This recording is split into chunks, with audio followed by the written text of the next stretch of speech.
बार जीतने जा रहे हैं? देखिए, जो मैं तो सीधे कहूँगा, जो विजुअल्स हम देख रहे हैं तेलंगाना के और जो फीडबैक है दोस्तों से, उससे ये तो स्पष्ट है कि लड़ाई सीधे तौर पर कांग्रेस और बीआरएस में है।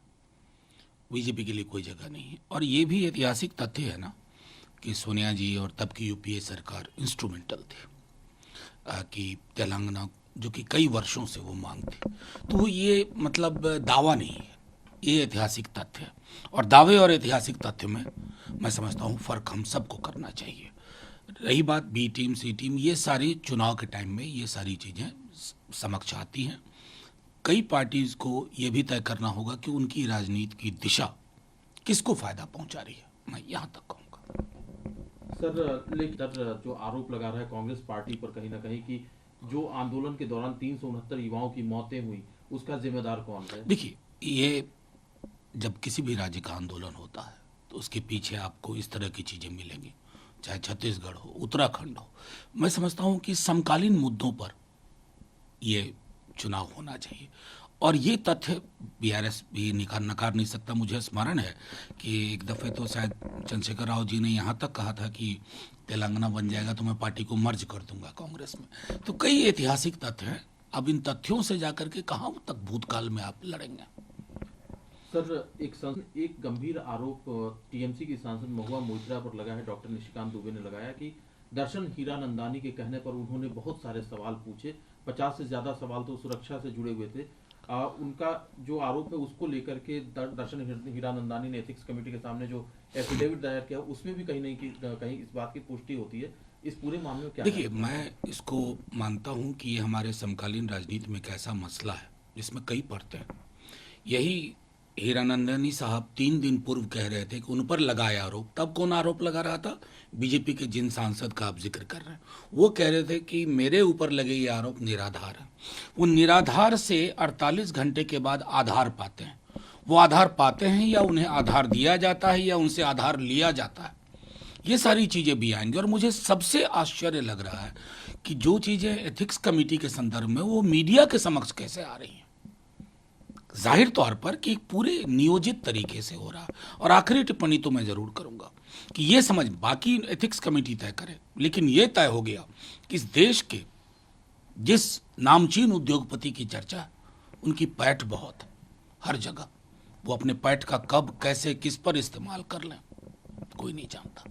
सर, जो आप बात कर रहे हैं तो विपक्ष के नेता ये भी आरोप लगाए जा रहे हैं कि इतना ऐसे ही, चूंकि महुआ मोइत्रा बहुत ब्लैंटली कोई भी बात अपनी रखती है, उस वजह से इस तरह से मैं इसलिए कह रहा हूं ना, एथिक्स कमेटी को काम करने दीजिए। लेकिन मैंने कहा कि इस उद्योगपति जिसको जिसको वरदहस्त हासिल है सत्ता शीर्ष का, हम देख रहे हैं ना, कोई सवाल उठाता है, छोड़िए पार्लियामेंट की, मीडिया में सवाल उठता है तो ब्लैकआउट हो जाता है, दिखता नहीं है। मतलब मैंने आज़ाद हिंदुस्तान में किसी भी उद्योगपति का ऐसा वर्चस्व नहीं देखा था। क्या होता है ना कि लोकतंत्र में जब सत्ता शीर्ष ऑलमोस्ट साष्टांग कर बैठे उस उद्योगपति के समक्ष, तो लोकतंत्र की जड़ें भी कमजोर होती हैं। यही पार्लियामेंट था। फिरोज गांधी ने सवाल उठाया था एक उद्योगपति के बारे में, नेहरू जी की सरकार थी, चूल्हे हिल गई थी। लेकिन उस वक्त ऐसा नहीं था कि उद्योगपति फिरोज गांधी को डिमीन करवा ले, डिनैग्रेट करवा ले। सर, एक मुद्दा है प्रदेश में, और वो भी ऐसी सीट है जिसमें एक सीट वो जीते हुए थे और बाकी सीटों पर दूसरे नंबर पे थे। लेकिन अखिलेश यादव ने आरोप लगाया कि अंतिम दौर तक बातचीत की गई, उसके बाद कांग्रेस ने चुपचाप अपनी लिस्ट जारी कर दी और उन्होंने यहां तक कहा है कि उत्तर प्रदेश में वही सलूक किया जाएगा जो हमारे साथ वहां पर किया गया देखिए, है। ये चुनाव के दौरान ऐसा होता है अक्सर, एक हर पार्टी की महत्वाकांक्षा होती है। इंडिया अलायंस में इतनी मैं आग्रह करूंगा टॉप लीडरशिप को, इन सब चीज़ों को बेहतर ढंग से रिजॉल्व कर लें, क्योंकि लोग भी बहुत लालसा से इस विकल्प की ओर देख रहे हैं। तो इस तरह की छवियां ना आए, ये हमारी कोशिश होनी चाहिए। लेकिन सर, ये तो हर स्टेट में चल रहा है ना।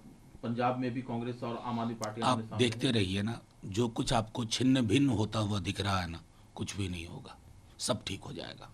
एक आरोप सुशील मोदी का भी है कि नीतीश कुमार नेताओं से अपने निजी संबंधों का हवाला दे करके और कांग्रेस और आरजेडी दोनों को न सिर्फ धमका रहे हैं बल्कि कंफ्यूज भी कर रहे हैं। मैं सुशील मोदी जी अक्सर मुझे समझ में नहीं आता, वो तो कहते हैं कि वो जेपी आंदोलन के लोग थे। अब वो अपनी भाषा और भाव को का मूल्यांकन कर लें। कहाँ पहुंच गए हैं वो? क्यों कंपटीशन करना है गिरिराज सिंह जी से? आप जाना चाहते हैं उनके कंपटीशन में? अरे उनका पोर्टफोलियो बहुत स्ट्रांग है गिरिराज जी का, उसी के लिए वो जाने जाते हैं। आप उसमें उनके डोमेन में घुस रहे हैं। जो कुछ भी आपके पास है, और मीडिया के एक वर्ग पे आपकी पकड़ है, आप अगर कुछ भी कह दें तो वो छपता है, लेकिन इसका मतलब ये नहीं कि कुछ भी कह दें। सर एक सवाल है, 43 डिप्लोमेट्स को कनाडा ने वो डिसीजन जो है, आप क्या कहना है इससे लेकर? मेरा मानना है कि देखिए, कनाडा को लेकर के हमारे एमईए ने बहुत साफ तौर पे कहा, और उसके बाद कोई गुंजाइश नहीं बचती है। कोई भी देश, चाहे आप कितनों ताकतवर हों साहब, आपकी जमीन अगर हिंदुस्तान की इंटीग्रिटी को चैलेंज करती है, हमारी एकता और अखंडता को चैलेंज करती है, तो देश अलग अलग स्वर में नहीं बोलता, एक स्वर में बोलता है। इतना ही कहना। एक आखिरी सवाल है सर, चंद्रयान सक्सेसफुली लॉन्च किया गया है, क्या कहना है सर? नहीं, बहुत शुभकामनाएं वैज्ञानिकों की टीम को। एक इमेजिनेशन के तहत काम कर रहे हैं, जब से निर्माण हुआ है इसरो का तब से ये चल रहा है। मैं सिर्फ वैज्ञानिकों का अभिनंदन करूंगा, किसी नेता को नहीं तारीफ करूंगा, इसमें वो डिजर्व भी नहीं करते हैं।